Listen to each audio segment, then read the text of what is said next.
ನಂತರ ಪ್ರಧಾನಿಯವರು ಪಂಜಾಬ್ಗೆ ಭೇಟಿ ನೀಡಲಿದ್ದು ಅಲ್ಲಿನ ಸ್ಥಿತಿಗತಿ ಪರಾಮರ್ಶಿಸಲಿದ್ದಾರೆ.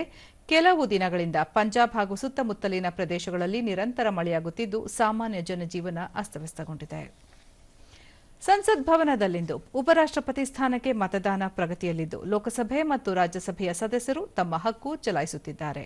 ಬೆಳಗ್ಗೆ 10 ಗಂಟೆಗೆ ಮತದಾನ ಆರಂಭಗೊಂಡಿದ್ದು ಪ್ರಧಾನಿ ನರೇಂದ್ರ ಮೋದಿ ತಮ್ಮ ಸಾಂವಿಧಾನಿಕ ಹಕ್ಕು ಚಲಾಯಿಸಿದರು.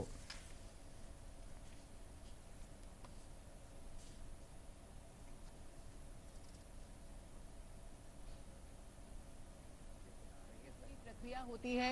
ये तस्वीरें सामने आ रही हैं जहां पर प्रधानमंत्री ने जब अपना वोट डाला उसकी तस्वीरें इस वक्त हम देख सकते हैं कैसे यहां पर वो अपना वोट डालने पहुंचे। सबसे पहले जो वोट प्रक्रिया की शुरुआत यहां पर प्रधानमंत्री नरेंद्र मोदी ने किया है। ये देखिए केंद्रीय बलिक सचिवराद राजनाथ सिंह, अमित शाह, बीजेपी राष्ट्रीय अध्यक्ष JP Nadda, Kiren Rijiju, Ashwini Vaishnaw, doctor S Jaishankar, Nitin Gadkari, doctor L Murugan ಸೇರಿದಂತೆ ವಿವಿಧ ಪಕ್ಷಗಳ ಸಂಸದರು ಮತ ಚಲಾಯಿಸಿದರು.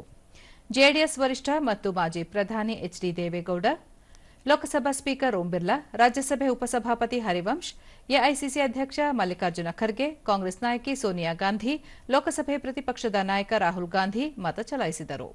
ಕೇಂದ್ರ ಸಚಿವ ಪ್ರಹ್ಲಾದ್ ಜೋಶಿ, ರಾಜ್ಯಸಭಾ ಸದಸ್ಯ ಸುಧಾಮೂರ್ತಿ, ಸಂಸದರಾದ ಜಗದೀಶ್ ಶೆಟ್ಟರ್, ಬಸವರಾಜ ಬೊಮ್ಮಾಯಿ, ವಿಶ್ವೇಶ್ವರ ಹೆಗಡೆ ಕಾಗೇರಿ, ಶಶಿ ತರೂರ್ ಸೇರಿದಂತೆ ಹಲವರು ಮತ ಚಲಾಯಿಸಿದರು.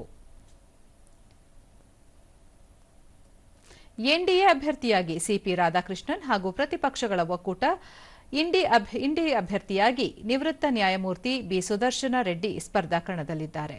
ಸಂಜೆ 5 ಗಂಟೆಯವರೆಗೆ ಸಂಸತ್ತಿನ ಉಭಯ ಸದನಗಳ ಸದಸ್ಯರಿಂದ ಮತದಾನ ನಡೆಯಲಿದೆ. ಬಳಿಕ 6 ಗಂಟೆಯ ನಂತರ ಮತ ಎಣಿಕೆ ಕಾರ್ಯ ಕೈಗೊಳ್ಳಲಾಗುವುದು.